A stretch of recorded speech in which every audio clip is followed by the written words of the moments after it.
Okay, well, first of all, it's 1:08 p.m. Eastern Standard Time. So I wanted to announce that before that changed because how freaking cool is that? Hey everybody, I'm Angus Wright. I also go by Angus by design, and this is something that I call the Dharma Talks. And it's an activity where I journal out loud. So, as a participant of social media, including and especially this platform, please be mindful that this space is the intellectual property registered to me, Angus Wright. I also go by Angus by design, and I'm registered as such. Um, my my I'm registered as a mixed media artist, I guess. Um, and so I'm also celebrating nearly 10 years as a long form improvisational performer and comedian. And a mantra that I use is all rights preserved. And there's a billion reasons for that, but that's all been covered, right? So today is Wednesday, December 31st, and it is now 1:10, and my goal is to try to create a 20-minute Dharma talk. And I have an idea about how I'm going to try to do that, and we'll see how it goes. We'll see how far I get. But essentially, what I'd like to try to cover is the notion of aging gracefully, the psychological challenges that come from that, embracing aging and life transitions, challenges and wisdom of aging, aging gracefully and mental resilience, embracing authenticity in later years, appreciating decay and inner growth, and generally speaking, Ram Dass's teachings on love.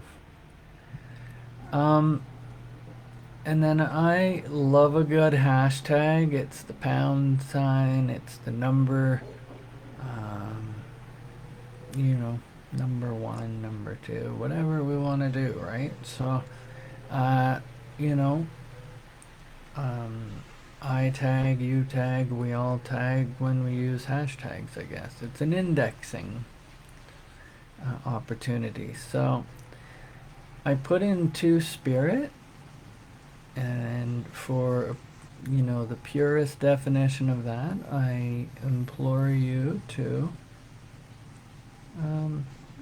locate your closest two spirit person and or organization, and hear from people how that identity works for them. But my understanding of it is that it is a term of understanding used in Native culture, Indigenous culture, First Peoples, and it just honors. I kind of say this, that, and the other, right? So it honors the other. Lesbian and lesbians. I love lesbians. I put them there because, and I like to keep them there in the acronym that I use because, from what I see, some of my biggest mentors, women tours,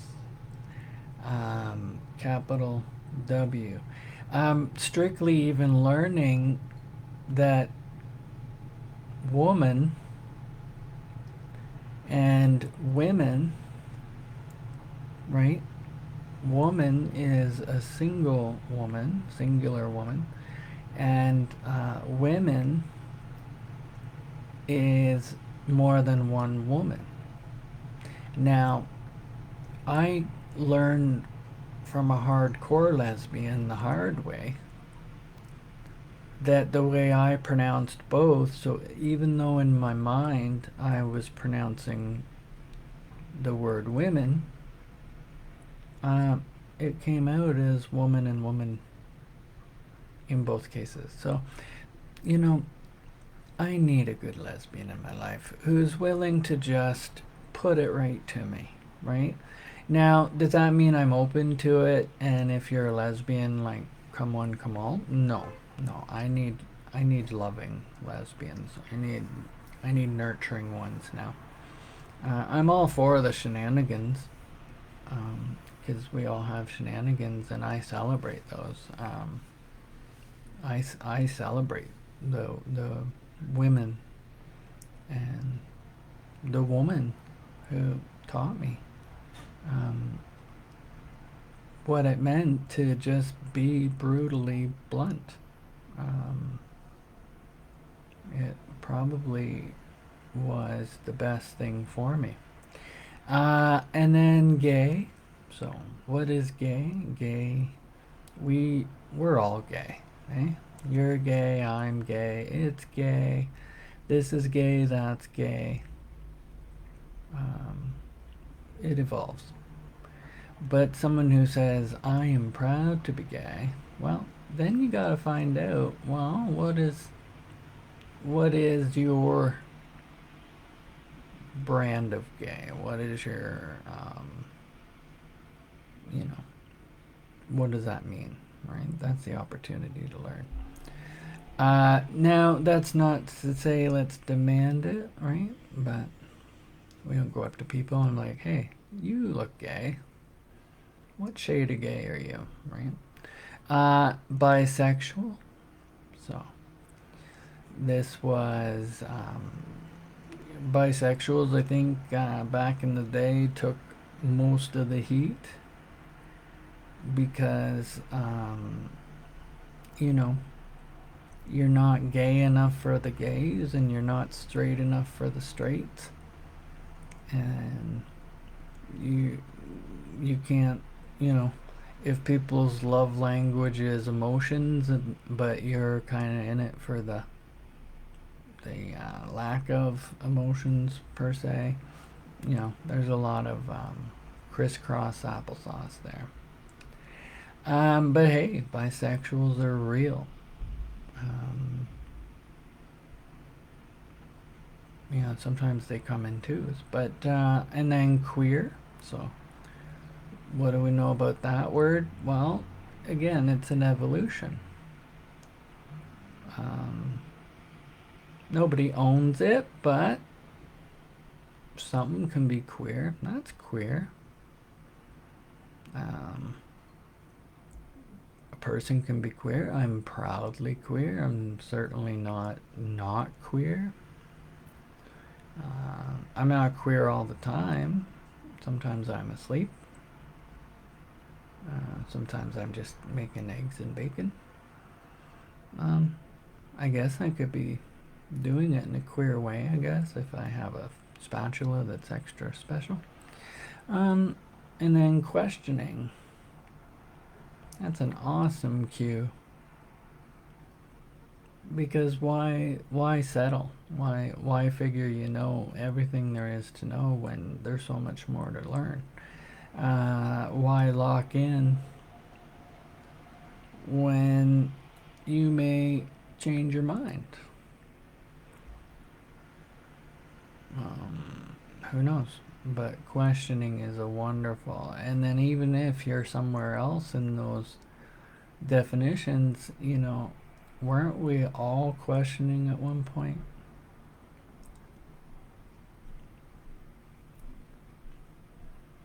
Um, Does a caterpillar know that it's going to be a fabulous butterfly? Or does the butterfly realize that it had to be a caterpillar? Turn to mush. Intersex. So, this one can be confusing, but much like a wonderful coffee bean, when we look further, we can see that they come from different regions. They come to fruition in a different way, and the truth is that people who experience intersex experiences, they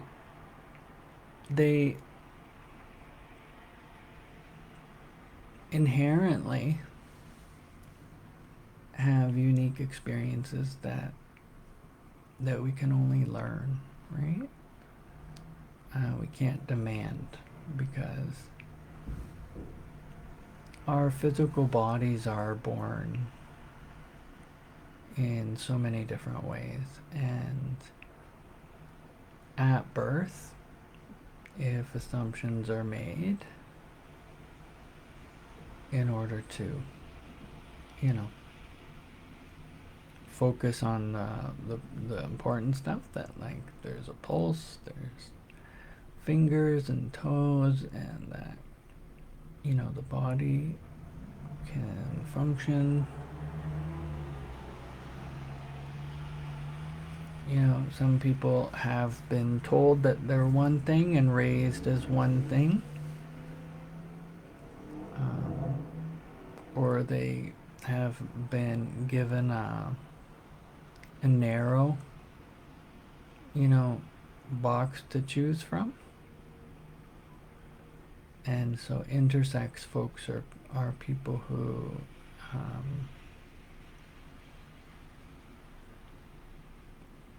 their physical bodies may or may not represent either male or female. And so it's different than trans folks, which that T is in there, right? So trans being an umbrella term, that is more about how we identify, or to describe that the existence of trans people who identify as trans, is a thing, right? Asexual being the identity that says I don't lead with my sexuality, or I don't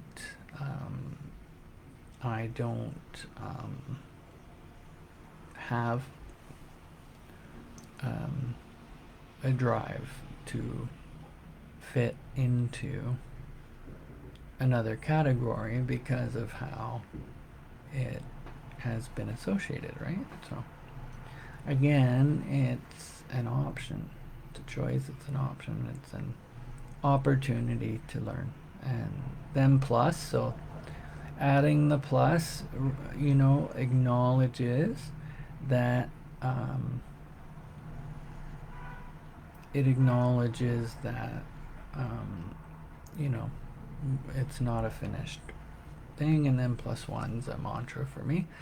And then we're looking at Black, Indigenous, people of color. I even say Caucasian. I'm including that in there because, again, it's, one does not have to take away from the other. People of Caucasian persuasion, POCP, I woke up like that, stuff like that, right? I was reading chapter 4, I believe, from polishing the mirror today, and it was kind of talking about these things. So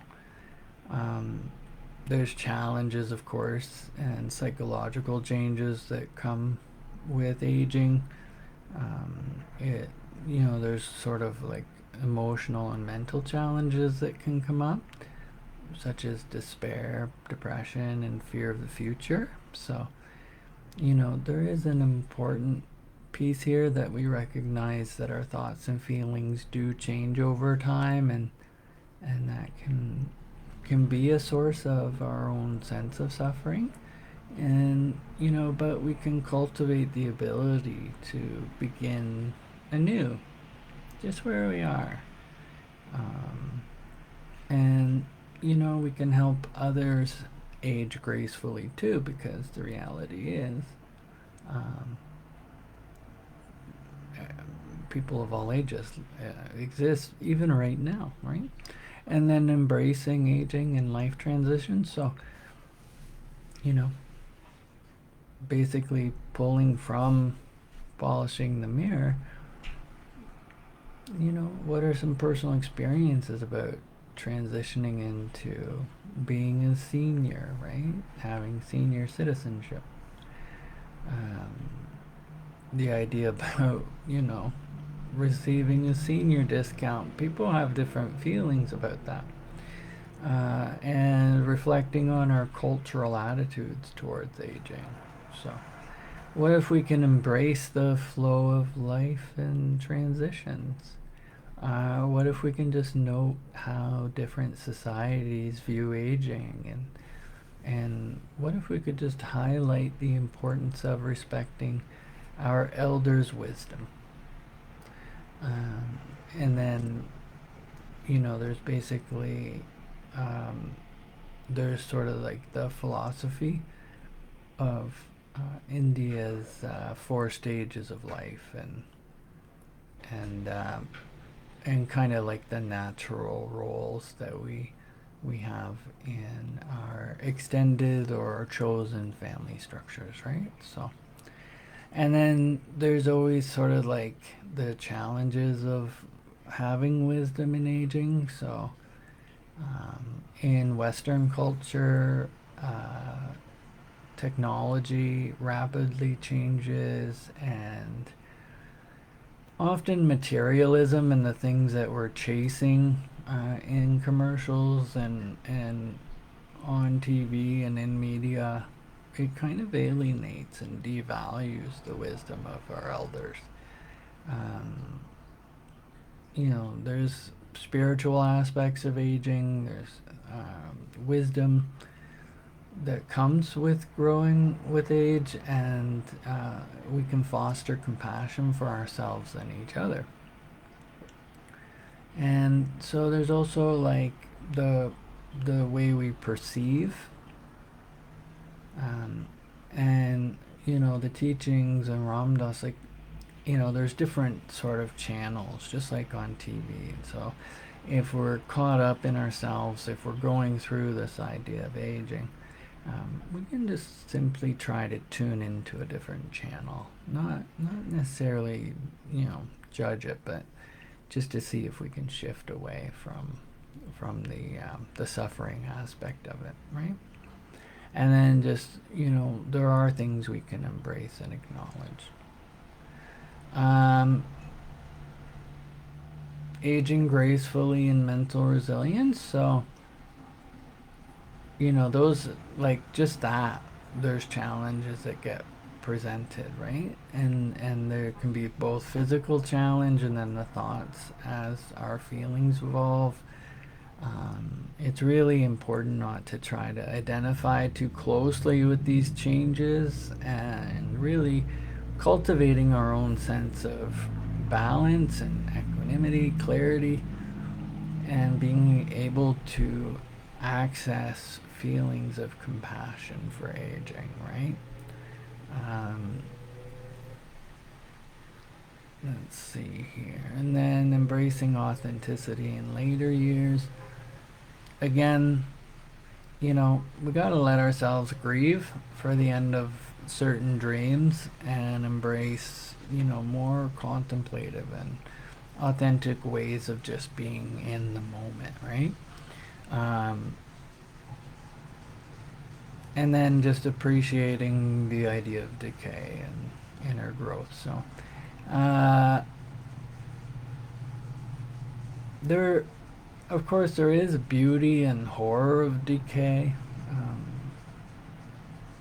We can have an appreciation for impermanence and those sort of like low-key advantages of aging, which allow us more time to do inner work and sort of look at our own spiritual awakenings and cultivating that wisdom. We may find that we're in solitude, but that's not a bad place to be if we're comfortable there. There's the spiritual dimension of health that I like to share about. And so this is, we can cultivate that. It's, we know by science and technology, there's ways to cultivate that without, being fixed on a certain story. And, basically just like all of his other books, these are just chapters and stories and reflections on what he's learned in his lifetime and how it applied. And it's so wonderful to have such a spectrum of his early days and the stories told of him